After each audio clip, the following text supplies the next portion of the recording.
Oh, hey, didn't see you there. My name's Mark with Mark's Kitchen, and this cocktail is gonna be real nice right there. We're not talking about any standard gin and juice here, folks. This is a Gin Fizz. Dude, Mark, you can't eat raw egg whites, dude. What's the deal? The acidity alone in this cocktail makes you able to drink these egg whites, dude. Let me show you how to make it. To get you started, we're gonna make a very simple syrup by combining equal parts water and sugar, mixing it vigorously, and then pouring 1 ounce of simple syrup into your shaker. Crack 1 egg, then separate the whites until you're only left with a yolk. Squeeze out 1 ounce of lemon juice and 2 ounces of gin and get shaken.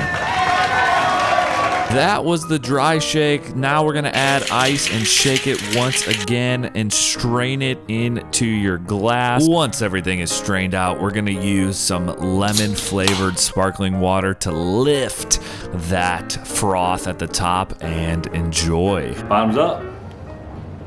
You didn't drink a Gin Fizz right until your mouth looks like this, dude. Thank you all for tuning into another episode of Mark's Kitchen. You already know what they say. If you could do it in Mark's Kitchen, you can do it in your kitchen.